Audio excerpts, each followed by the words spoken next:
Bonjour à toutes et à tous. Bonjour. Bonjour Elisabeth. Bonjour. Bonjour. Bienvenue dans ma dose de Bonjour. BBB de ce lundi. Et je suis ravie de vous accueillir pour une séance particulière qui va porter sur les premiers secours en santé mentale. Et puis on essaiera de les explorer au regard du beau, du bien et du bon. Et je ne suis pas seule à présenter cette séance. Alors j'ai Julien Arbogast avec moi. Bonjour Julien. Bonjour tout le monde, bonjour Elisabeth. Et puis alors j'ai Corinne aussi, Corinne Favier-Lenotte qui est avec nous. Oui, bonjour à tous. Bonjour Elisabeth, merci de m'accueillir ici aussi. Avec grand plaisir, ils sont tous les deux formateurs en premier secours en santé mentale. Et donc, on va explorer ça tous ensemble pendant ce temps de dose de BBB. Mais tout d'abord, comme on a l'habitude de faire, on commence par un tour de beau. Et je rappelle, le beau est vraiment issu pour moi de la théorie de Barbara Fredrickson autour des émotions positives. Le beau ouvre l'esprit aux émotions positives et ce faisant, il nous permet d'avoir une flexibilité mentale plus importante et donc d'être plus attentif à ce qui nous entoure et aussi de pouvoir avoir de meilleures stratégies de résolution de nos problèmes de la vie de tous les jours. Donc, c'est utile de voir le beau et c'est parti. Julien, je te laisse commencer. Ah oui, moi j'ai tout de suite sauté dessus. C'est en tout cas pour ceux qui habitent en Alsace. Je ne sais pas si le reste de la France a eu cette chance, mais ce lever de soleil, je ne sais pas si tu l'as vu, Elisabeth et Aline aussi, rose. Enfin, j'ai pris des photos, je vous les enverrai dans le groupe tout à l'heure. Mais c'était juste magnifique. Ça donnait. Il n'y avait pas que le ciel qui était rose, il y avait même l'atmosphère en fait tout autour qui était rose. Je vous enverrai les photos après dans le groupe. En tout cas, c'était magnifique. En tout cas, pour bien me réveiller devant mon ordinateur, c'était sympathique. Merci beaucoup, Julien. Alors, on mettra aussi les photos sur notre page Facebook Beau Bien Bon. Si vous voulez voir les photos, on les retrouvera là. Merci beaucoup, Julien. Anne-Christine? Oui. Alors moi, il n'y a pas de lever de soleil parce que je suis en Bretagne et qu'il met beaucoup de temps à se lever. Moi, mon beau, c'était la photo que je regardais de la réunion de famille qu'on a eue hier. On était 8 et il y avait 4 générations et c'était... Merci beaucoup. Oui, Florence. Alors moi, je voulais dire joyeuse de vous voir et le beau, c'était d'être là aujourd'hui parce que ça fait longtemps que je n'ai pas pu le faire. Merci à toi, Florence. Isabelle? Eh bien, moi non plus, j'ai pas de rayon de soleil. Pourtant, je suis pas si loin que ça de Strasbourg. On n'est qu'à 200 kilomètres, mais c'est avis de tempête. Donc, mon beau, c'est d'être avec vous aujourd'hui et de voir Ah oui, les alors visages vous souriants. pouvez dire d'où vous êtes, effectivement, ça permet à tout le monde de le savoir. Donc, je suis de Metz. Donc, on n'est pas si loin que ça. Je suis aussi dans l'Est. Mais c'est vraiment pluie, nuages, vent, rien d'un rayon de soleil rose. Donc, je viens chercher ici le... Merci à toi, Isabelle. Oui, Catherine. Alors moi, je suis à Saint-Malo, donc bonjour à tous. Moi, c'est la tempête, parce que pour le coup, moi, je suis vraiment en pleine tempête. Ça m'a réveillée à 5 heures du matin. Et du coup, ça m'a permis d'avoir ma petite bulle bien tranquille comme j'aime pour commencer la semaine en fanfare avec vous. Merci, Catherine. Sylvie. Oui, alors moi c'est tout bête, c'est la sensation du pied qui touche le sol, parce qu'en fait j'ai eu un petit accident et je vais me faire opérer et je déguste cette sensation du talon qui touche le sol, qui vient déclencher toutes les liaisons nerveuses. Et c'est magique, c'est un truc qu'on ne peut pas savoir quand on va bien, mais voilà. Donc le plaisir dans la contrainte, c'est moi.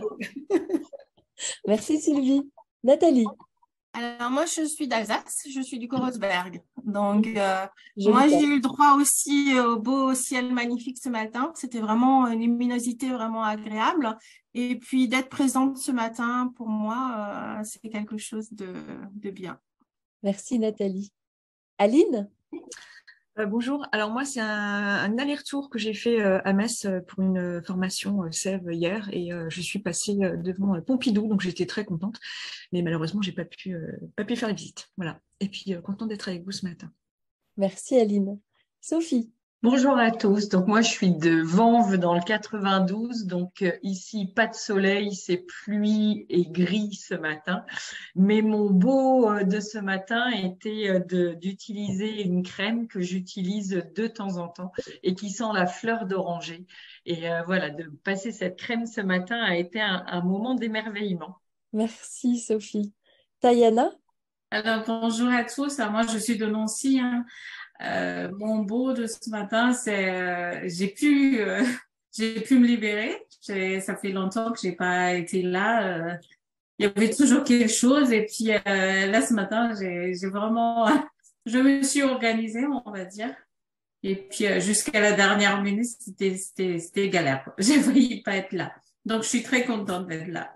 Merci Tayana, bienvenue parmi nous. Oui, Marie-France de Grenoble. Eh ben, moi, je suis toute contente parce que mon micro marche, parce que j'ai été très frustrée la semaine dernière de ne pas pouvoir intervenir. Mais d'un autre côté, ça a été un très bel exercice pour se concentrer, pour se recentrer bien sur l'idée principale à donner par écrit. Merci. Nathalie? Bonjour à tout le monde. Donc, moi, je suis de Clamart dans le 92. Mon beau du jour, c'était ce matin. Je n'ai pas écouté les infos comme d'habitude, mais j'ai mis juste de la musique. Et c'était très relaxant dans ma salle de bain d'écouter cette musique sur FIP. Et c'était un autre voyage. Donc, c'était très agréable. On commence bien la journée avec plus de douceur, en fait. Merci Nathalie. Corinne? Alors moi, je reste dans les émotions du week-end que je viens de vivre et dont je vous témoignerai un petit bout tout à l'heure. Et en fait, mon beau du jour, c'est… Le manuel de premier secours en santé mentale. Corinne nous montre le manuel de secours en santé mentale. Alors, il faut savoir que le podcast qu'on est en train d'enregistrer, c'est un groupe de partage qui existe depuis 2 ans et demi maintenant. Et c'est un petit groupe en visio. Alors, comme on souhaite préserver une forme d'intimité quand même, eh bien, on a choisi d'enregistrer, mais pas de montrer la vidéo. Si vous voulez nous rejoindre, vous pouvez nous rejoindre. Il suffit de vous inscrire à contact@tbbb.club et ce sera possible. Est-ce que d'autres personnes souhaitent s'exprimer pour partager leur beau du matin de début de semaine? Maïté, bienvenue Maïté parmi nous. Je suis heureuse d'être là ce matin parmi vous, c'est une première pour moi. Oui, on s'est eu au téléphone, c'est super. Alors moi, je suis à Biarritz et on est vraiment sous une tempête phénoménale qui n'a pas cessé de la nuit. Ce qui fait que ce matin, c'était impressionnant de vent, de pluie. Donc, je me suis mise une petite musique douce et je me suis mise à méditer en partant de cette musique. Voilà, c'était un beau moment. Même si, je ne sais pas si vous entendez, je vais couper mon micro parce que ça tombe très, très fort. Bon, merci d'être avec nous malgré ces conditions. Non, tout va bien. Merci Maïté. Est-ce que d'autres personnes veulent s'exprimer? Oui, Marie-France. Alors, moi, ça fait longtemps que je ne suis pas venue. Je suis de Nantes et j'ai déménagé d'ailleurs. Je suis de Nantes maintenant. Avant, j'étais à Tours. Et donc, mon beau du jour, c'est après la nuit de tempête et de vent très violent, le calme absolu ce matin et puis un beau ciel bleu avec les arbres au fond. Voilà. Ça fait du bien le silence parfois. Anne-Christine, bonjour Anne-Christine. Alors, je me suis déjà exprimée, mais je voulais… après Marie-France, la semaine dernière, c'est Ghislaine qui a des problèmes de micro. Elle nous entend, et donc dans le chat, elle nous partage son beau. Donc, je vous le lis, puisque évidemment… Ceux qui sont au micro ne peuvent pas nous entendre. Pour moi, mon beau, ça a été ce merveilleux ciel rose et or. Donc, sûrement, Ghislaine doit être en Alsace. Et de pouvoir partager cette beauté avec mon petit-fils qui partait à l'école. Et je suis très heureuse de revenir au Thé Beau Bien Bon après une longue absence. Super. Voilà. Merci beaucoup. Alors aujourd'hui, on va parler santé mentale. La santé mentale, on peut se dire, les problèmes de santé mentale ne font pas vraiment partie du beau, du bien, du bon, parce que comme on est moins bien, on n'est pas vraiment dans le beau bien bon. Il me semble intéressant de les explorer justement au regard du beau bien bon. Et pour ça, j'ai fait appel à 2 collaborateurs, 2 coéquipiers, 2 compères, on va dire, de santé mentale, de formateurs en santé mentale, Julien Arbogast et Corinne Favier-Lenotte. On s'est réparti un petit peu la présentation. N'hésitez pas, on le fait ça de façon bon enfant, un peu comme on a l'habitude de faire. C'est Julien qui va d'abord présenter un petit peu ce qu'est PSSM. Ensuite, Corinne parlera de son expérience de formatrice PSSM, puisqu'elle a maintenant animé plusieurs formations PSSM. Et puis, j'ajouterai des connaissances neurobiologiques sur le fonctionnement du cerveau, parce que je trouve que c'est utile de les avoir pour justement mieux aller vers l'autre, parce que l'objectif de PSSM, c'est quand même aller vers l'autre qui présente des difficultés. Quand quelqu'un tombe, on n'a pas idée de le laisser tout seul et de ne pas l'aider à se relever. Eh ben, c'est pareil, quand quelqu'un présente des difficultés psychologiques, on peut aussi aller avec cette personne. Et puis, on n'est pas… les premiers secours en santé mentale, quand on devient secouriste en santé mentale, on n'est pas professionnel de la santé mentale. C'est un acte citoyen. C'est simplement le fait d'aller vers l'autre et puis ensuite de discuter, d'échanger et de l'orienter vers un professionnel qui, lui, prendra le relais. C'est vraiment ça et tout le monde peut le faire. C'est une démarche que je trouve belle, utile, nécessaire. Moi, j'ai commencé à animer, à proposer la formation de secouriste en santé mentale dans mes formations d'accompagnement parce que je pense que tout accompagnateur, toute personne qui fait de l'accompagnement devrait avoir cette base de premier secours en santé mentale. Et pour vous présenter PSSM, je vais passer la parole à Julien, notre formateur. Merci. Bon, rebonjour tout le monde. Moi, c'est surtout une partie théorique que je vais faire. Hein. Donc, comme un professeur d'école, si jamais je vois que vous vous endormez, je me permettrai de claquer un petit peu les doigts si jamais ça devient un peu trop lourd. Hein. Ouais, t'es un super prof quand même. Hein. Moi, je sais pas, on verra. Moi, je vais surtout vous parler de l'histoire en fait de la présentation du programme MHFA qui est né en Australie, qui est devenu PSSM en arrivant, enfin PSSM c'est la version française. Donc c'est surtout pourquoi les premiers secours en santé mentale sont une aide surtout pour des personnes qui développent un problème de santé mentale, dont les problèmes de santé mentale commencent à s'aggraver et qui traversent une crise de santé mentale en règle générale. Les premiers secours en santé mentale sont dispensés jusqu'à ce que la personne reçoive le soutien et le traitement approprié ou alors que la crise soit passée. C'est vraiment l'objectif principal de ces premiers secours. Les premiers secours en santé mentale s'inspirent de l'efficacité du modèle des premiers secours physiques, le fameux PSC1. C'est un peu l'équivalent en santé mentale, en santé physique. Les premiers secours, ça entraîne les citoyens à une aide précoce aux personnes qui les entourent, leur entourage, que ce soit des amis, des membres de leur famille, des collègues de travail, ou alors tout simplement même des inconnus, un inconnu dans le métro, par exemple. Et c'est très important ce que tu dis parce que c'est vrai que le fait de comparer les premiers secours en santé mentale aux premiers secours en santé physique, on se dit, mais oui, c'est utile de connaître les premiers secours en santé physique. Et en santé mentale, il y a la même chose, il existe la même chose. On peut apprendre à suivre un protocole pour aider quelqu'un qui présente des difficultés psychologiques. C'est ça. C'est exactement ça. J'ai même au niveau de l'acronyme, il y a presque une ressemblance PSC1, PSSM. Enfin, je trouve que même au niveau de l'acronyme, il y a une certaine ressemblance.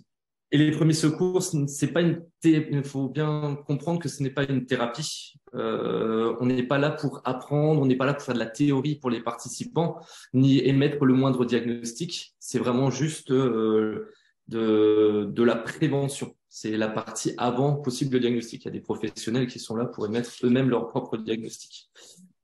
Pourquoi les premiers secours en santé mentale? Tout simplement parce que les troubles psychiques sont fréquents. Sans rentrer dans les chiffres, sans rentrer dans le détail, ça servira à rien ce matin. Beaucoup de personnes sont mal informées sur la santé mentale, en règle générale. Beaucoup de personnes ne cherchent pas d'aide et ne veulent pas d'aide. Il y a un haut niveau de stigmatisation et de discrimination concernant la santé mentale. Les personnes, en règle générale, ne réalisent pas qu'elles ont besoin d'aide ou alors qu'une aide efficace est disponible. Parce que souvent, on n'a pas connaissance de tous ces organismes qui existent, au-delà du médecin généraliste, au-delà du psychologue que tout le monde connaît, au-delà des urgences que tout le monde connaît. Il y a beaucoup d'organismes, d'associations ou peut-être d'entreprises, je ne sais pas si on peut appeler ça comme ça, qui sont disponibles et qui sont mis à disposition des personnes pour justement les aider dans leur santé mentale.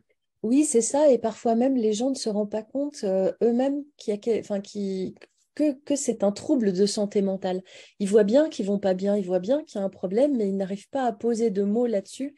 Et le fait d'avoir un relais, c'est ça, un secouriste en santé mentale, c'est vraiment un relais dans la vie publique, permet de pouvoir avoir une première écoute pour ensuite aller vers un professionnel qui pourra poser le diagnostic. Donc, c'est vraiment extrêmement utile, oui. C'est ça, ouais, ça confirme bien. On n'est pas là quand on est secouriste, on n'est pas là pour émettre un diagnostic. À part si on est professionnel de santé à côté d'être secouriste, là, à la rigueur, ça peut rentrer dans ce cadre-là. Mais si on n'est pas un professionnel de santé, on n'est pas là pour émettre un diagnostic. On est juste là pour accompagner, exactement comme tu le disais, Elisabeth, être le relais entre la personne et le possible professionnel si besoin il y a. Je peux juste faire une petite incursion. Ah oui, Corinne. J'ai eu, voilà, du fait de communiquer sur les réseaux sociaux sur cette formation et ce qu'elle apporte, j'ai eu un commentaire un jour qui me disait c'est n'importe quoi, je ne comprends pas comment en 2 jours, puisque c'est une formation qui se fait en 2 jours, on pourrait devenir entre guillemets des experts en santé mentale alors qu'il faut des années d'études pour devenir psychiatre ou psychologue. Et j'ai répondu à cette personne qu'il n'était pas du tout question de devenir des experts, mais simplement de savoir sensibiliser sur le sujet, parce que de la même manière qu'un secouriste en santé physique n'est ni médecin ni chirurgien, le secouriste en santé mentale n'est pas non plus ni psychologue ni psychiatre. Oui, oui, c'est quelqu'un de la vie de tous les jours, hein. Tout le monde peut l'être à partir du moment où il est majeur. Bah, le problème qu'il y a, c'est qu'on entend santé mentale, donc automatiquement on se dit qu'il faut avoir des connaissances, une certaine théorie, alors qu'on est vraiment juste là pour informer, pour être en prévention. Ça, c'était la prochaine étape de mon explication. C'était vraiment arriver en prévention ou alors au tout début possiblement d'un trouble. Mais c'est pas le traiter, c'est pas le diagnostiquer, c'est pas on n'est pas là pour remplacer les professionnels, en fait, tout simplement. Comme le PSC, comme la personne qui a le PSC1 n'est pas là pour remplacer les pompiers qui vont arriver 20 minutes après la prise en charge de la personne. C'est ça. Et même si on prend la définition de l'OMS, la santé, c'est un état complet de bien-être physique, mental, social, qui ne constitue pas simplement qui n'est pas constitué simplement de l'absence de maladie. Et effectivement, c'est pas parce qu'on n'est pas malade qu'on va bien. Et parfois, on peut avoir des troubles. On le voit dans la formation d'ailleurs de secourisme en santé mentale. Il y a vraiment un gradient entre je vais bien, je vais moins bien et j'entre dans la pathologie. C'est subtil, hein, c'est vraiment très subtil. On peut tous à un moment aller moins bien, on peut tous à un moment être au bord de la pathologie, peut-être y rentrer un petit peu puis en ressortir. Et l'idée, c'est de se faire aider, c'est complètement ça, hein. Tu voulais dire quelque chose? Oui. Ouais, on pourrait dire qu'on est un peu le trait d'union pour justement permettre à la personne vers qui on va aller, on va l'accompagner pour qu'elle puisse trouver justement un professionnel. Comme quelqu'un se blesse, on va l'accompagner pour, en attendant que les pompiers arrivent ou qu'un médecin intervienne. Et bien là, en fait, on ne se substitue à personne, mais on est vraiment le trait d'union entre cette personne et puis une personne qualifiée qui pourra la prendre en charge. Mais oui, on a Anne-Christine qui dit dans le chat, le mot santé mentale fait peur, maladie mentale encore plus, pas facile de tendre la main, surtout quand on n'est pas professionnel. Poser une hypothèse sur la santé mentale de l'autre déroute, mais c'est parce qu'on n'a pas à poser une hypothèse, on a simplement à aider à s'approcher, hein, Julien? Moi, j'ai un témoignage qui va être très parlant, sans doute Corinne aussi, sans doute toi aussi Elisabeth, ou sans doute d'autres personnes quand ils entendront le témoignage, qui explique vraiment le rôle d'un secouriste. Enfin, moi, j'ai vraiment un exemple bien concret pour expliquer cela, mais ça viendra un petit peu plus tard dans la présentation. Oh bah, tu peux le présenter, vas-y, je t'en prie. Comme on avance pas mal dans le temps. Moi, c'était tout simple. Puis je lui ai demandé avant ce matin si je pouvais en parler. Bah, tu connais très bien l'exemple, Elisabeth, c'est l'exemple de ma sœur directement. Qui, disons qu'on a été élevés nous dans la pudeur et faut être fort dans notre famille, ne pas montrer nos faiblesses. Ma sœur avait quelques problèmes un petit peu alimentaires, même des problèmes autres. Pendant de nombreux mois, si ce n'est pendant des années, que j'avais déjà remarqué, mais je n'étais pas formé à PSSM. Depuis 1 an et demi, depuis septembre 2021, moi je suis formé, donc j'avais le process en tête. Je l'ai pas martelé parce que, encore une fois, faut être bienveillant quand même. Le but, c'est pas non plus de forcer la personne. Puis un jour, l'occasion s'est bien présentée, ça s'est bien coupillé dans la conversation qu'on avait. J'ai mis en place vraiment le process qu'on apprend durant cette formation. Mais j'exagère pas mes propos, j'ai vraiment appliqué le process aéré qu'on apprend à la lettre pour la diriger vers un professionnel, vers une professionnelle très exactement même. Et elle a c'était alors elle refusait toujours l'aide. Non, mais non, j'en ai pas besoin, j'en ai pas besoin. Et c'est vrai qu'en appliquant le process, à la fin, c'était ouais, tu as peut-être raison, je vais contacter cette personne-là. Et puis bah, aujourd'hui, elle est suivie. On essaye de enfin, voilà, elle est suivie en tout cas aujourd'hui. Donc pas de problème grave. Ma sœur va très bien, vous inquiétez pas. Mais elle a besoin d'un certain suivi sur certains points de sa santé mentale et physique. Et aujourd'hui, elle est suivie pour ça. Mais j'ai appliqué exactement le process PSSM, donc je peux confirmer de son efficacité, et même avec d'autres personnes, pour des sujets un petit peu moins importants au niveau de la santé mentale, mais quand même. Donc moi, je ne peux que confirmer l'efficacité de ce process, en tout cas. Merci. On a Marie-France Desmarais qui, dans le chat, nous dit comment déterminez-vous qu'une personne aurait des troubles de santé mentale, car c'est tout de même difficile à pointer. Corinne, est-ce que tu pourrais nous aider à répondre à cette question? Ça permettra de te passer la parole. Oui, alors on parle de troubles dès lors que ça vient modifier déjà le comportement, les émotions, dès lors que ça a un impact significatif dans le quotidien de la personne. On va pouvoir observer peut-être un laisser-aller, ça peut venir impacter, il peut y avoir des troubles du sommeil par exemple, des troubles de l'alimentation. Et on parle aussi de troubles à partir du moment où ça dure dans le temps. Parce que Elisabeth parlait continuum, on parle de continuum dans PSSM, entre j'ai une bonne santé mentale, je vais bien, et puis je peux parfois traverser des moments de vie qui vont fragiliser ma santé mentale. C'est pas pour autant que je vais avoir des troubles psychiques, parce que on est normalement la plupart du temps en capacité de récupérer une santé mentale satisfaisante, sauf si malheureusement une succession d'accidents ou une fragilité, comment je vais dire, clinique pour le coup, fait que ça va s'installer dans le temps, et c'est quand on réunit ces différents critères qu'on va pouvoir envisager, encore une fois en tant que secouriste, qu'il pourrait y avoir trouble, mais nous, on n'est pas là pour le diagnostiquer ni même pour l'affirmer. On va simplement aller vers la personne pour lui dire, alors on part toujours de soi, et pour lui dire, il me semble que j'observe. En fait, c'est factuel. On va dire, voilà, je vois que tu es beaucoup plus fatigué. Si c'est un collègue, par exemple, je vois bien que tu arrives en retard, que tu as du mal à te concentrer, par exemple. Hein, la concentration fait partie dans les forces du bien. C'est notre capacité à bien faire notre travail, à s'appliquer, s'impliquer. Un trouble de santé psychique va venir influencer les forces du bien, évidemment. Et en tant que collègue, on peut remarquer ça. Donc, on n'est pas là pour, on va surtout pas accuser ni stigmatiser la personne, juste lui dire ce qu'on a observé et lui demander si elle a besoin d'aide, comment on pourrait l'aider. Enfin, voilà. Donc, dans la formation PSSM, on va aussi accompagner les futurs secouristes à comment, avec quels mots on utilise justement pour être, moi je trouve, en relation avec le beau, le bien, le bon, dans comment bien faire les choses. Oui, on a Isabelle Hervieux qui nous dit l'intérêt d'être formé en PSSM avant même de penser à orienter quelqu'un, d'être soi-même informé sur les différents troubles et de modifier son regard, permet de modifier son regard sur ces troubles, et donc de pouvoir être en capacité d'écouter l'autre. Alors justement, Corinne, je crois que tu avais une anecdote à nous raconter. Oui, alors j'en ai plusieurs d'anecdotes, mais c'est surtout ton expérience de formatrice qui. Oui. Alors, je fais parce que je pourrais vous en raconter plusieurs, mais là, je vais faire le choix de vous raconter ce que j'ai traversé ce week-end, qui était juste incroyable. Je vais condenser parce que c'était vraiment très fort et magnifique.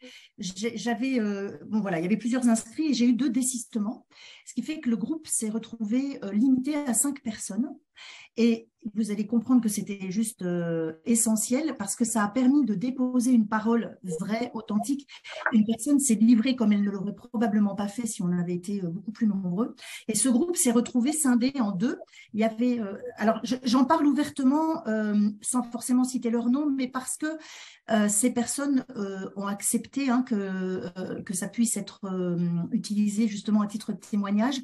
Et notamment, la personne la plus concernée va probablement accepter de témoigner pour PSSM. Donc, je peux le faire d'une manière libérée parce que sinon, on est dans un cercle de confidentialité.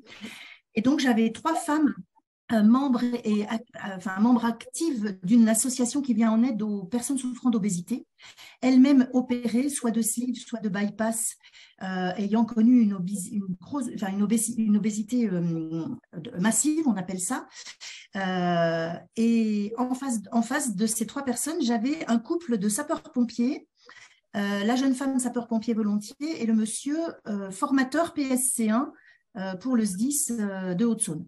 Et très rapidement, il s'est posé qu'un monsieur avait des idées très arrêtées, très à l'emporte-pièce, avec vraiment très formaté dans la stigmatisation. Alors même au-delà de la santé, enfin ça va quand même sur le champ de la santé mentale, mais assez rapidement, quand on a abordé le chapitre de la dépression, il se trouve que dans les 3 personnes opérées, 2 sont en reconversion professionnelle pour détresse morale profonde, probablement liée aussi à leur état physique.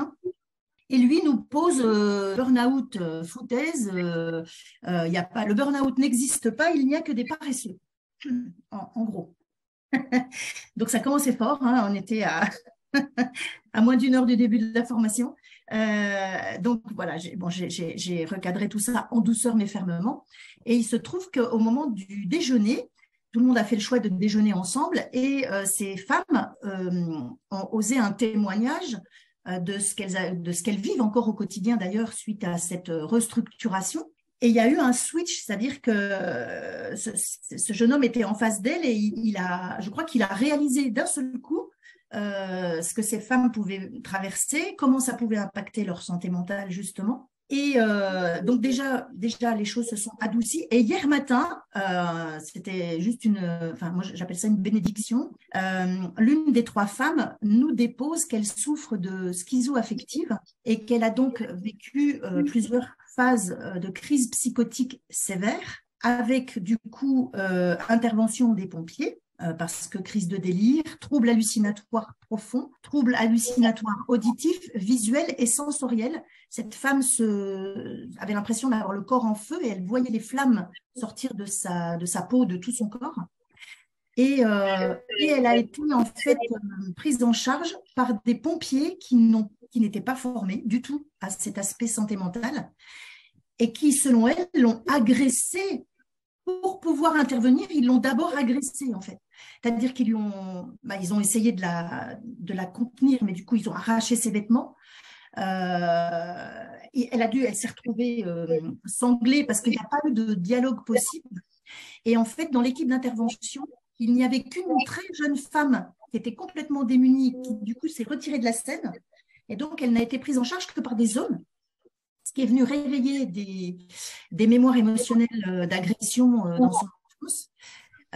Donc, voilà. Et en fait, quand elle a déposé tout ça, là, on avait nos 2 jeunes pompiers en face qui étaient sidérés de son vécu à elle, qui ont su entendre son vécu à elle, et qui là, d'un seul coup, dans la magie du beau bien bon, lui ont demandé j'ai trouvé avec une ouverture d'esprit incroyable, dis-nous comment on aurait pu t'aider, comment nos collègues auraient pu t'aider à ce moment-là, comment, selon toi, on pourrait aborder ce genre de personnes.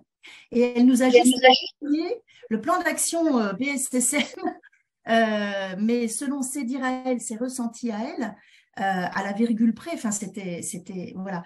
Et là, on est vraiment rentré dans la qualité d'écoute dans le plan aéré. Bon, Julien, peut-être qu'on spoil un petit peu ce que tu allais nous présenter, mais dans le plan aéré, on va rentrer en relation à l'autre, mais dans une qualité d'écoute qui va aussi passer par nos sens. Donc, le visuel, elle disait, ne me touchez pas dans ces moments-là, il ne faut pas me toucher parce que j'ai l'impression d'être habitée par plein de personnes. Si le pompier vient juste mettre la main là, c'est pas approprié. Alors que parfois, dans d'autres approches pour des troubles anxieux, pouvoir donner la main, c'est un petit peu différent. Enfin voilà, j'avais ce témoignage-là qui a été très impactant pour moi et où j'ai vu aussi la force de PSSM de simplement donner de l'information pour que les gens comprennent, parce qu'on est à 10 000 lieues d'imaginer ce que vivent les personnes en souffrance. C'est ça, il y a un grand, grand rôle de ces formations concernant la déstigmatisation des troubles de santé mentale. La plupart du temps, on le voit dans la formation, hein, la plupart du temps, les personnes qui souffrent de troubles de santé mentale ne sont pas dangereuses pour les autres. Et pourtant, on peut avoir peur d'aller voir quelqu'un qui est en crise anxieuse, par exemple. Crise anxieuse, il peut y avoir de l'agitation. L'agitation, on se dit, oulala, qu'est-ce qui se passe? Quelqu'un qui pourrait être victime d'hallucinations. Mais bien souvent, ces personnes-là ne sont pas dangereuses. Après, il y a des chiffres qui sont donnés dans la formation. Le protocole est bien détaillé dans la formation. On n'est pas là pour faire une micro-formation PSSM, hein. Ce n'est pas du tout le but. C'est plutôt pour vous présenter l'intérêt de la formation, oui, de cette formation. Et c'est sûr, vous invitez tous à devenir secouriste en santé mentale parce que vous avez la possibilité de pouvoir vous inscrire à des formations. Il y en a partout en France. Il faut aller voir pssm-france.fr, je crois. Oui, Julien. Oui, moi je veux vraiment insister, c'est qu'il n'y a aucun prérequis nécessaire. J'en suis le meilleur exemple, hein. J'ai jamais fait d'études de médecine, j'ai jamais fait d'études en psychologie. Alors je me renseigne bien entendu de mon côté. Je suis quelqu'un d'assez curieux, mais j'ai pas de base ou enfin voilà, on pourrait croire que c'est réservé aux médecins, aux infirmiers, aux psychiatres. Mais comme tu le disais, Elisabeth, toutes les personnes accompagnant ou en contact avec d'autres personnes de manière régulière et au courant de la journée devraient être un minimum formés, mais dans le sens formés en fait à cette prévention, parce qu'en fait c'est une formation c'est une forme, ça va être lourd ce que je vais dire, donc je vais le dire autrement. On est formé à connaître les bases d'une prévention en santé mentale, en fait. On n'est pas, pas dans le détail. Il y a un minimum de théorie, parce qu'il faut quand même un minimum le comprendre, mais le comprendre de manière grand public. Enfin, je m'entends. C'est-à-dire qu'il n'y a pas besoin de prérequis nécessaires ou de certaines connaissances médicales, psychologiques, pour pouvoir faire cette prévention et agir en amont ou pendant le début d'un possible trouble. Et c'est surtout la grande partie importante, c'est informer de quel organisme ou vers qui le diriger. Pas obligatoirement le psychologue ou le psychiatre qu'on connaît, enfin voilà, qui sont avec la société qui nous parle souvent de psychiatres ou de psychologues, ou alors il y a d'autres organismes qui existent déjà qui sont gratuits, parce que souvent on a souvent l'argument de ça coûte cher, je vais pas y aller, ça coûte cher. Il y a beaucoup d'organismes gratuits au préalable ou en préambule ou qui peuvent agir bien avant un psychologue ou un psychiatre. Et d'ailleurs, c'est même le fait d'aider l'autre, c'est une fonction qui est tout à fait naturelle. Alors, pour préparer un petit peu ce matin, je me suis replongée dans mes cours de neurobiologie et j'ai relu quelque chose de très intéressant, c'est qu'il y a une fonction expressive des émotions. Et cette fonction expressive, quand on a mal, quand il se passe quelque chose, ça se voit sur notre visage. Et bien ça, c'est une fonction qui est adaptative. Elle permet de signaler aux autres qu'il se passe quelque chose de manière à ce que les autres aient une réaction adaptative pour pouvoir nous aider. Eh bien, c'est tout à fait normal. Donc, vous voyez, quelque part, la nature est bien faite et notre rôle, c'est justement d'aider et de soutenir la communauté, parce que c'est comme ça que ça se passe chez les animaux, hein. Les animaux signalent qu'ils ont mal et les autres les aident. Eh bien, chez les humains, on signale qu'on a mal ou qu'on a mal quelque part, c'est une douleur morale, mais cette douleur morale, c'est aussi intéressant parce que chez les animaux, on voit bien que la douleur morale, elle est toujours en lien avec une détresse, c'est-à-dire une forme une détresse sociale, c'est-à-dire une forme d'exclusion du groupe. Et bien souvent, dans les troubles de santé mentale, il y a aussi cette détresse d'exclusion du groupe, d'où l'intérêt d'aller vers, et PSSM propose d'aller vers avec des outils pour pouvoir accompagner vers le professionnel. Alors, on peut peut-être maintenant laisser la parole. Il y a des personnes qui sont déjà secouristes en santé mentale ici. Je sais qu'il y a Sophie, je sais qu'il y a Catherine. Est-ce que vous pourriez aussi partager votre expérience et puis les autres poser des questions? Il y a Aline aussi. Oui, il y a Aline. Moi, je veux bien rebondir. Et Isabelle. Oui. Je veux bien rebondir sur ce que disait Julien. C'est vrai que en fait, la formation m'a beaucoup apporté dans le sens où ça change le regard qu'on peut avoir sur une personne que l'on ne sentirait pas bien. C'est-à-dire qu'auparavant, on aurait eu tendance à se dire « oh là là, elle déraille, j'y vais pas ». Une fois qu'on est formé, on a plutôt tendance à se dire « tiens, comment est-ce que je pourrais, je sens que cette personne ne va pas bien, peut-être qu'elle aurait besoin d'une aide, comment est-ce que je pourrais l'aiguiller vers la bonne personne. Et je trouve que ça augmente notre propre tolérance. Et voilà, et ça permet de tendre la main pour pouvoir passer la main. C'est pas je tends la main pour m'en occuper moi-même, c'est je tends la main et je passe la main. Et en ça, je trouve que du coup, on a une place juste et que les personnes que l'on aiguille sentent aussi qu'elles sont prises en charge. Mais c'est pas de manière intrusive, c'est juste, OK, t'es pas toute seule et voilà vers qui tu pourrais aller. Et en ça, je trouve que ça permet à tout le monde d'avoir sa juste place. Merci, aiguillage. J'aime beaucoup cette expression. Merci, Sophie. Aline. Alors, moi, je suis tout à fait d'accord avec Sophie. Quand j'ai suivi la formation l'année dernière, je n'imaginais pas forcément être confrontée en fait, à un cas de figure, mais finalement, il est arrivé assez vite dans mon entourage, qui n'est pas très, très bien au niveau santé, hein, qui fait beaucoup de dialyse. Et elle m'a dit, oh, j'en ai marre, un jour je vais en finir. Et du coup, là, du coup, on applique spontanément en fait, le protocole, même si je ne suis pas arrivée au bout du protocole, parce qu'en fait, il se trouve qu'elle est suivie. Donc, mais c'est au moins s'assurer que la personne ne va pas passer à l'acte, savoir dans quel état d'esprit elle est, parce qu'il y a une différence entre le dire et le faire. Voilà. Donc effectivement, je suis pas arrivée au bout du protocole, je l'ai pas forcément appliqué comme il faut, mais au moins je me suis assurée effectivement que cette personne, voilà, finalement qu'elle arrive à continuer son chemin même avec ses soucis de santé. Et je lui ai surtout témoigné en fait ma disponibilité, voilà, lui dire qu'effectivement, si à un moment donné elle a le moindre souci ou la moindre pensée noire, je suis à sa disposition pour une petite blague ou pour moi-même vérifier sans lui faire part en fait du protocole, hein, mais juste vérifier effectivement que tout est bon pour elle. Et je pense qu'en fait on s'y attend pas forcément, mais ça se passe aussi autour de nous, auprès de nos proches. J'ai eu un cas de figure encore il y a pas si longtemps que ça. Voilà, on pense effectivement ne pas en avoir besoin et en fait ça arrive tout seul. Merci Aline. Oui, Anne-Christine. Oui, moi je voulais intervenir. Je trouve que c'est très très important ce que vous partagez aujourd'hui parce qu'effectivement, vous avez parlé de formation et moi je parle déjà simplement d'information. C'est vrai que finalement les gens ne connaissent pas ce que vous, moi la première. C'est-à-dire que moi ce que j'entends à travers ce que vous proposez, alors évidemment, je disais à Julien dans le chat qu'il mettait l'eau à la bouche parce qu'il parle de process, mais on ne sait pas ce qui se passe.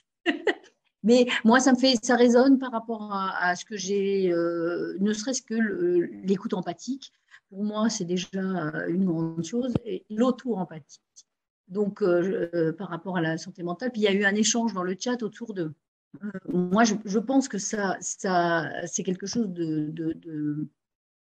d'indispensable à faire découvrir aux jeunes parents et aux enseignants. Ne serait-ce que aussi pour s'écouter soi-même aussi et savoir ne pas tomber dans le jugement. C'est exactement ce qu'a dit tout à l'heure, je crois que c'est Aline qui disait dire non, c'est pas Aline, qui disait dire les zinzins, c'est Sophie qui disait ça, dire elle est bizarre, etc. Porter un jugement, en fait, finalement, ça permet je pense que ça permet d'ouvrir l'esprit et d'avancer. Et alors, je voulais juste terminer en disant que le 19 août dernier, il y a une circulaire qui a été signée par beaucoup de ministères, santé, éducation, travail et d'autres, justement sur l'importance et la mise en place justement de formations sur les compétences psychosociales. Et je pense que effectivement, parce qu'il y a beaucoup de gens, mais bon, les enseignants et les parents qui ne sont pas forcément conscients de ça, et ça changerait effectivement, je pense, beaucoup de choses si on vivait et si on était conscient de tout ça.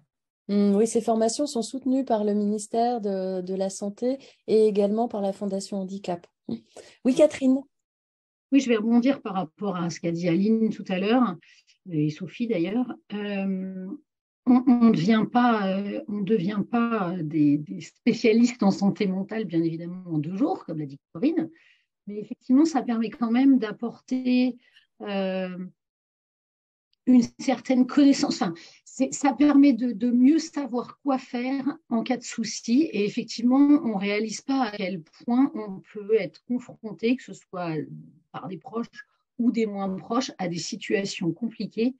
Et moi qui l'ai été avant, je suis retrouvée dans des situations plus compliquées avant la formation en PSSM, je me suis dit en la faisant que effectivement, je ferais certainement les choses peut-être un peu différemment.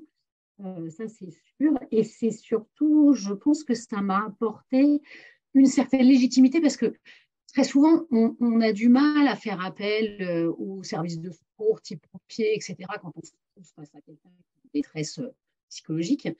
Et effectivement, parce qu'on se dit peut-être que j'en fais trop, que c'est. Voilà. Et finalement, on se rend compte que c'est plutôt une situation, enfin, c'est plutôt la situation à adopter, parce qu'effectivement, on peut passer soit à côté de quelque chose de plus grave. Enfin bref, franchement, je vous conseille tous de la faire parce que ça apporte vraiment beaucoup, beaucoup de choses. Merci Catherine. Oui, Corinne. Merci. Oui, alors moi, je voulais juste vous donner quelques chiffres pour vous sensibiliser à la manière dont ça a changé les choses pour moi. J'ai donc eu la chance, parce que j'ai ça une chance, de suivre la formation PSCM avec Elisabeth et les ambassadeurs qui sont présents aujourd'hui, les ambassadeurs beau bien bon, parce que c'était en tout cas celle que tu proposais, la première était un petit peu dans ce cercle intimiste.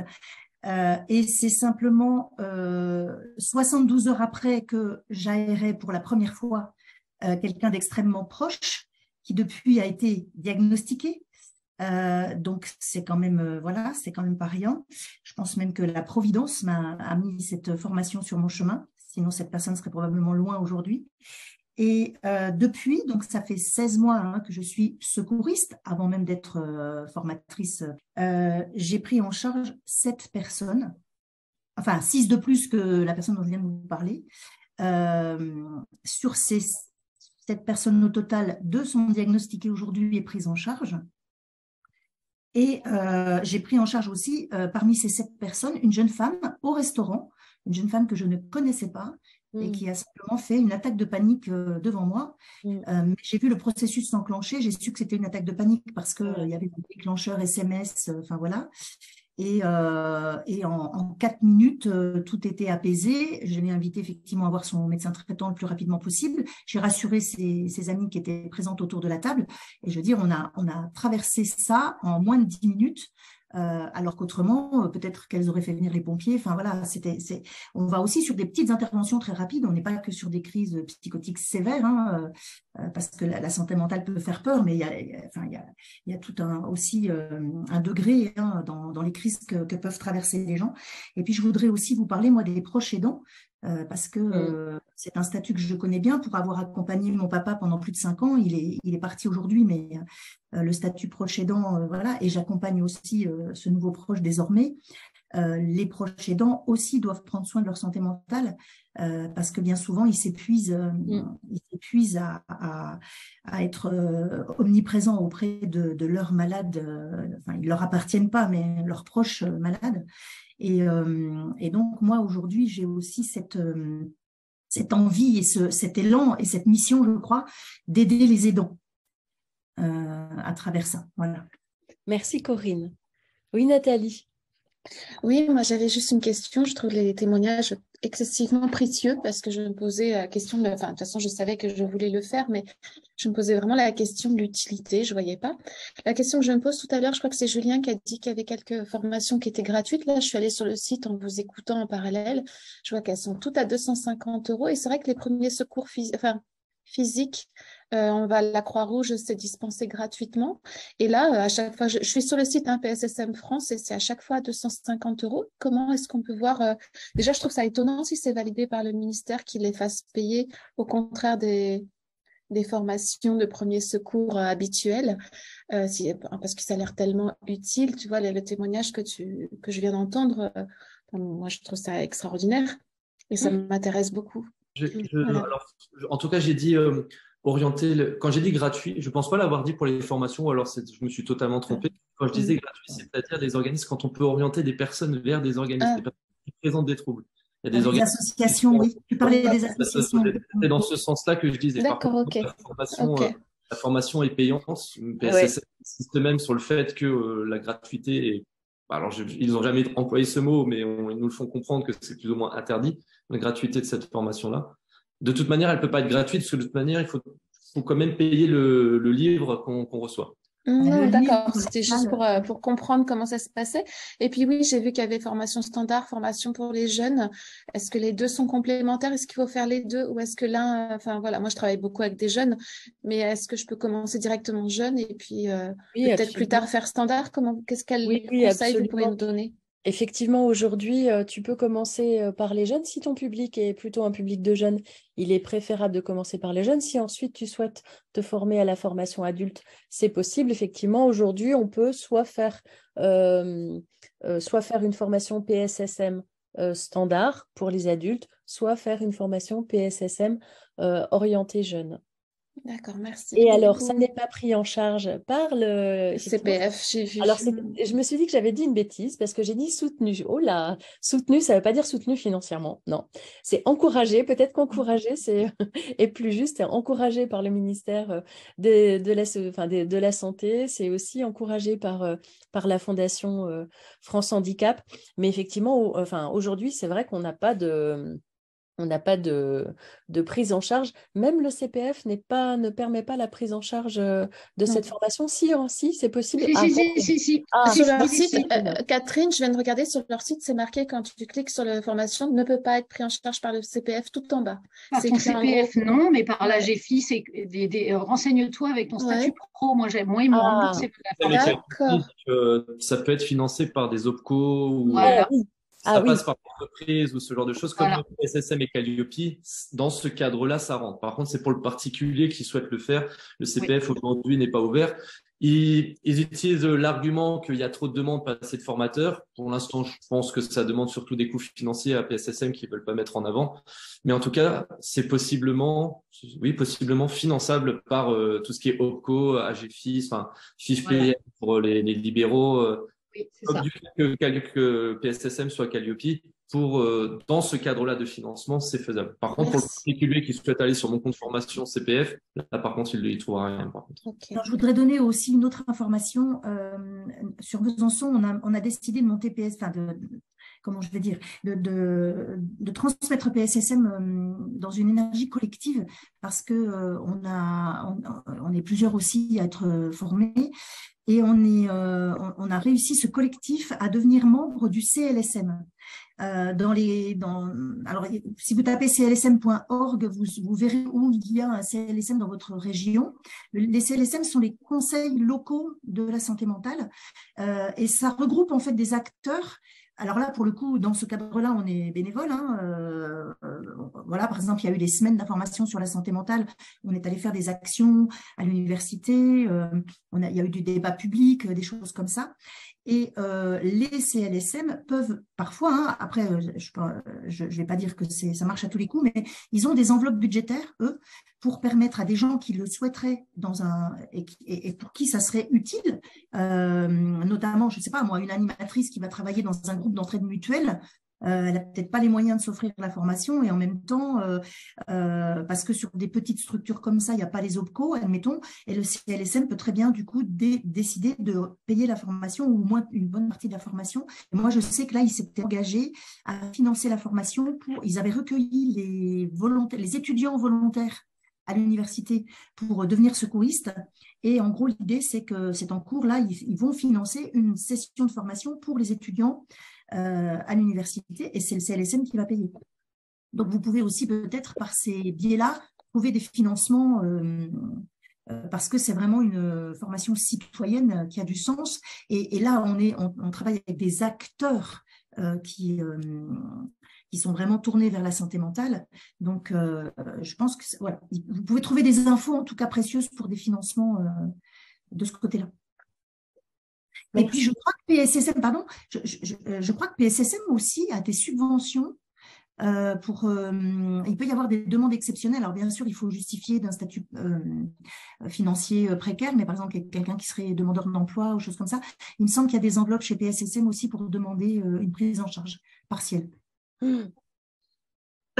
Pour revenir sur ce que Marie-France a dit, enfin, moi, ce que j'ai bien entendu, et pour avoir fait une formation de secouriste de premier secours, mais physique, c'est vrai qu'on ne se substitue absolument pas au domaine médical. Non. Tout comme des ateliers philo, on ne se substitue pas aux philosophes. Enfin, et ça, je pense que c'est très, très important à le dire et à l'assimiler. Il faut que les personnes qui font cette formation soient très conscientes qu'elles ne sont que des traits d'union et que justement le milieu médical a toute son importance puisque c'est vers ces personnes-là qu'on va adresser ces personnes en difficulté.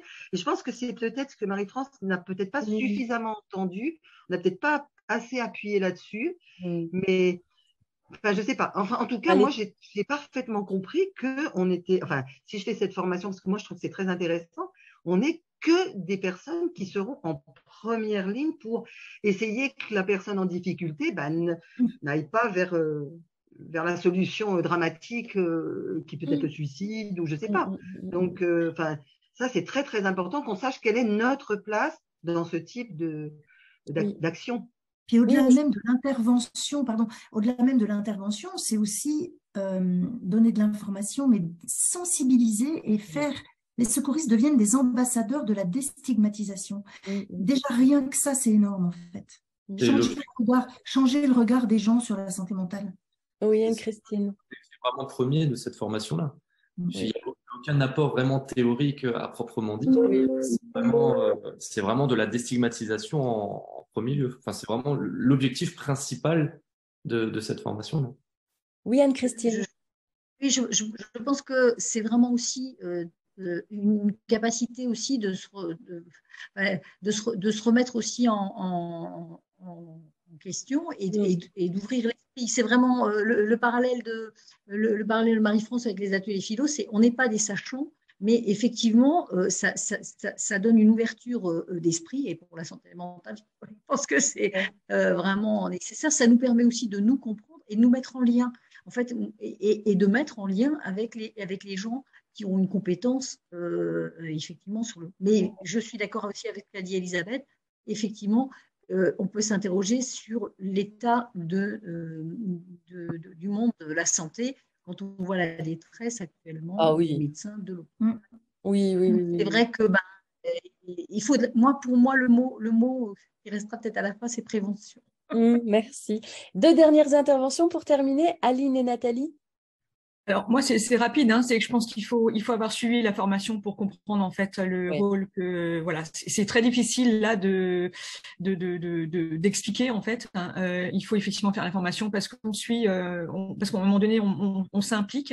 Je dévoile un petit peu, mais il y a des jeux de rôle qui permettent vraiment de savoir comment réagir dans une situation des fois grave, et des vidéos. Et en fait c'est vrai qu'on peut pas se rendre compte là effectivement forcément du domaine d'intervention si on n'a pas suivi la formation. Mais moi, j'invite tout le monde à la suivre parce qu'en fait, on y est vraiment confronté à chaque instant. Oui, merci Aline. Oui, Nathalie. Alors moi, je voulais dire, ça me parle. Moi, j'ai mon mari qui a fait une dépression pendant 5 ans. Maintenant, ça fait un peu plus de 10 ans. Mais c'est vrai qu'à l'époque, j'aurais bien aimé être accompagnée. Comme Corinne le disait, en tant qu'aidant, je pense que... Et même pour lui, je veux dire, il y a des choses qui auraient pu être différentes. Donc oui, je pense que c'est quelque chose qui aurait pu être vraiment... on aurait traversé sûrement la maladie différemment. Merci Nathalie, merci. Ça nous arrive tous d'être soit confrontés soi-même à une forme de détresse psychologique, soit de la voir dans son environnement, proche ou moins proche. Et ce sont simplement des outils qui permettent d'aller vers, ou qui permettent de mieux se connaître et pouvoir aller vers un professionnel. Je pense que C'est une formation utile et c'est aussi la raison pour laquelle on avait souhaité en parler dans cette matinée de dose de BBB. Alors, on va peut-être faire le lien quand même avec le beau bien bon juste avant de partir. Le beau, est-ce qu'il y a quelque chose de beau? Je vais vous laisser la parole là-dessus. Le beau, rappelez-vous, le beau, c'est l'émerveillement, c'est ce qui nous met en mouvement, justement. Le bien, c'est l'alignement, c'est la satisfaction, c'est le fait d'être pleinement soi. Et puis le bon, c'est le lien à l'autre. Je crois qu'il y a quelque chose de cet ordre-là, mais j'aimerais pouvoir l'entendre de vos mots, ce qui fait que on clôturera cette séance par vos beaux bien bons autour de PSSM. Moi, je dirais l'écoute. Merci. Oui, Marie-France. Vous pouvez donner un peu plus d'un mot. Oui, moi, ce que je trouve beau, ça va être plus d'un mot, ça va être une réflexion. C'est-à-dire que ce que je trouve beau, c'est qu'il y ait une ouverture enfin sur le monde psychique, dont on a si peur. Le bien, c'est qu'on se sent utile. Quand on fait une formation comme ça, on se sent vraiment très utile. Et le bon, je ne sais pas, je le laisse à d'autres. En tout cas, la prévention, je retiens à Christine, la prévention. Merci. Oui, Julia. Il y a surtout cette bienveillance, en fait. Il y a rien à y gagner d'aider quelqu'un, hormis cette bienveillance de sourire à l'autre, de penser à l'autre, même de vouloir aider l'autre. Et c'est vraiment ça que je retiens. C'est dans la prévention ou dans l'aide, il y a souvent juste une satisfaction personnelle à en tirer, mais c'est vraiment s'intéresser à l'autre que je trouve qui est très intéressant, c'est-à-dire arrêter de regarder son petit nombril et lever la tête et voir qu'en face de nous, il y a sans doute des personnes à qui on peut apporter notre aide à notre niveau, bien entendu, mais qui sera très importante. Merci Julien. Anne-Christine. Moi, je dirais que ça nourrit pour moi le besoin fondamental de contribution au bien commun. Et donc, c'est vraiment ça que je retiens. Et pour moi, bien commun, ça commence par un bien aussi. Merci. On a Marie-Blandine dans le chat qui nous dit, elle dirait précieux. Voilà. Merci Marie-Blandine. Oui, Isabelle. Moi, c'est l'écoute, c'est-à-dire c'est vraiment développer sa capacité d'écouter l'autre quand il est en difficulté, parce que c'est souvent ce qui fait peur. Donc, c'est développer sa capacité d'écoute et permettre aussi, comme Marie-Christine vient de le dire, de contribuer à un mieux-être ensemble, quoi. Merci. Oui, Tayana. Alors, moi, je dirais présence utile et bienveillante. Oh, merci. Est-ce que d'autres personnes veulent s'exprimer pour un petit mot de la fin? Moi, je veux bien. Ah oui, oui, Corinne. Alors moi, je vais repartir de l'acronyme du plan d'action PSSM qui est ARE. Pour moi, ça, c'est l'empathie, c'est avoir envie d'aller vers l'autre.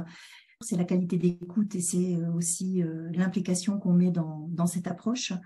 Effectivement, de prendre soin de l'autre. Puis c'est donner de l'espoir. Je crois que une des actions aussi importantes PSSM, c'est donner de l'espoir, d'aller vers le rétablissement. On parle de rétablissement dans les troubles psychiques. Et puis, c'est se renseigner soi-même et avoir des informations de qualité à transmettre ensuite. Voilà. Je crois que le PSSM active en fait toutes les forces du beau, du bien et du bon. Mais j'avais envie de cibler celle-ci autour de l'acronyme. Merci Corinne. Alors, je vous remercie à tous et à toutes. Merci plus particulièrement à Julien et à Corinne d'avoir co-animé cette séance avec moi. Merci, bravo. Bravo, je vois plein de bravos, plein de petits bravos arriver. Bravo à vous. Si vous nous écoutez et que vous souhaitez nous rejoindre, c'est contact@tbbb.club. Si vous souhaitez aussi être formé par Corinne, par Julien ou par moi, n'hésitez pas aussi à m'écrire à contact@tbbb.club ou à aller les découvrir sur leurs réseaux sociaux. D'ailleurs, Julien, tu peux peut-être donner ton réseau social. Oui, c'est Julien Arbogast, Corinne Favier-Lenotte, vous les trouverez. Oui. C'est mon prénom, c'est tout ça. Oui, pareil. Voilà. LinkedIn, Facebook et Instagram. Ouais. Eh ben voilà, super.